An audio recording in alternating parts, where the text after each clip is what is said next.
You think we're sinful? You fight against our rights. You say we all lead lives you can't respect. But you're just frightened. You think that we'll corrupt your kids if our agenda goes unchecked. Funny, just this once, you're correct. We'll convert your children. Happens bit by bit, quietly and subtly, and you will barely notice it. You can keep him from disco, warn about San Francisco, make him wear pleated pants, we don't care. We'll convert your children, we'll make them tolerant and fair. What's good? Osiris here, stuck in the middle. And a lot of people have talked about this song, and I wouldn't do a video on it if I didn't have a different take. I do a video upload every day at 9 a.m. Thank you for joining. And I listen to it, and it takes me some time to absorb these things. And I thought it was actually funny. I thought it was pretty funny. I thought it was well done. Now, there's some allegations that people in the video have some criminal past, but I don't know that for sure. So I'm gonna ignore that part because I can't verify it independently. So ignoring that part of it, because there's a lot of people online that might have criminal past that you don't know about. Just the song itself, my biggest takeaway is that people would have laughed together at this song 5 years ago. It would have been a great Saturday Night Live or in Living Color or Mad TV skit, even dating myself before 5 years. I think we would have laughed together at it because I thought it was actually brilliant because it just my interpretation that they were making fun of the stereotype, like they're coming for your children, and then also making fun of someone like myself who has the concern of, well, not from that angle. I'm talking more critical race theory, not from your sexuality. But they're making fun of someone who would be afraid of them coming for your children. So you're making fun of both sides. You talk about pleated pants. I thought it was pretty funny, actually. And the way they did it, then they panned out. But unfortunately, the culture war is too heated right now. Like you can't even have comedy like that anymore. I literally just did an upload where I have factual, objective proof.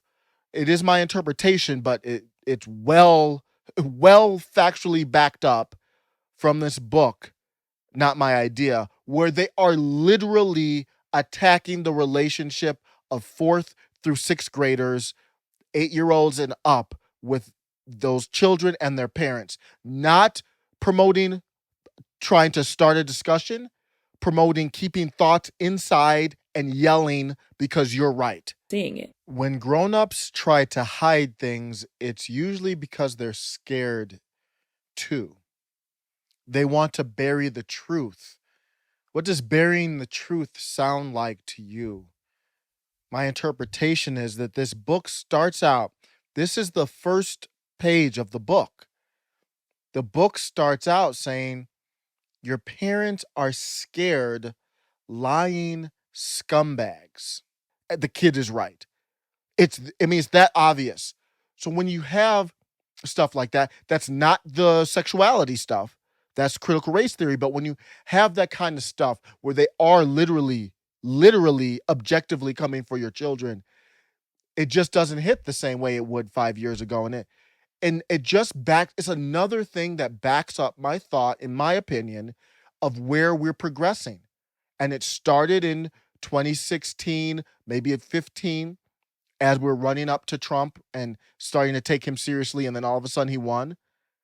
And it's continuing.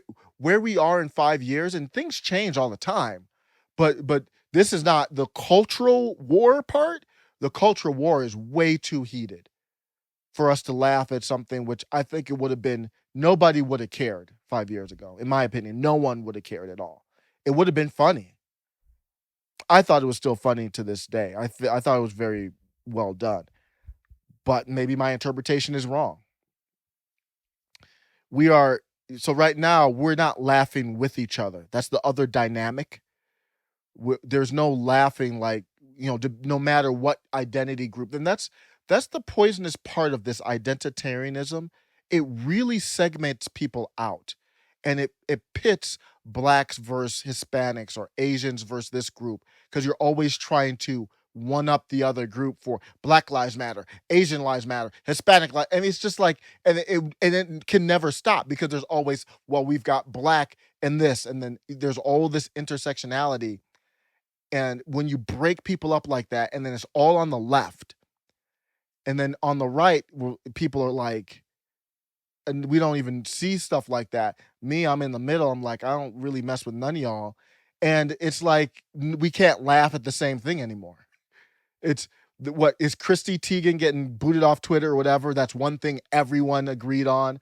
There've been a couple other things. The AMC, GME stock, Occupy Wall Street 2.0. Most people agreed on that against the hedge fund managers. It's very rare to find something that we can even all, much less laugh at. So you see comedy's dead now. Your comedians, Matt Walsh does this great segment. Maybe if I have time, I'll clip something in here. He does this great segment. It's just so brilliant, where he has a comedian and he's like, try to make me laugh. And his point is, comedy is it's just more of this wokeism propaganda. And when you put that over humor, it's not funny anymore. I mean, it's not at all funny. I want to see if I can find a reason to laugh. I want to laugh at a Samantha Bee joke. Meatpacking workers often contend with cramped conditions, grueling labor, and long hours, so it's unsurprising that plants have become hotspots for COVID-19. If we want to keep our food supply safe, we should first keep our workers safe. So naturally, the president isn't. Following aggressive lobbying from the meat industry, Trump issued an executive order aimed at reopening meat processing plants. Look, it's not shocking the president leapt into action to save meat, because burgers? You in danger, girl. Okay. So I think there were some jokes in there. I can't be sure. And this might be part of Samantha Bee's genius, that she tells jokes and nobody knows that they're jokes. I got a reply on Twitter. I'm not going to read his name, but his comment was good. Comedy died when Trump was elected. Liberals started using "I'm offended" 1,000 times more than conservatives ever did, and now comedians can only joke about approved subjects instead of whatever they want. Also, if you're going to make that joke, be sure there's no allegations around it. So some people replied, said I would never laugh. There's no way to prove this. Maybe I'm wrong, but I think it's interesting to even talk about. A lot of people, this would have never been funny. I guess it's confirmed. I mean, a lot of people think it's confirmed. I'm just not gonna go there. They were like, someone said, "You're right. Saturday Night Live was just as unfunny then as it is now." No, Saturday Night Live was still, even 5 years ago, was even funnier than it is now. It has its moments. A lot of people surprised at my comment. Come on, man. It wasn't about that. So there's some people who have taken this a little bit too far, but someone said, to interpret it generously, I concur that this could be a sort of joke around 5 years ago. This, however, is a terrible time given growing concerns over leftist ideological takeover. It's not far off rhetoric these days. Terribly timed, dubious, and foolish at best. I couldn't have said it any better. Let me know what you think. Would it have? My question is, it's not funny now. That's a fact. We see the responses. Just generally speaking, do you think this would have hit differently 5 years ago? I mean, anything would have hit differently 5 years ago. That's not a outrageous claim, but is it the culture war that makes it hit differently? Let me know what you think. Thanks a lot. Take care.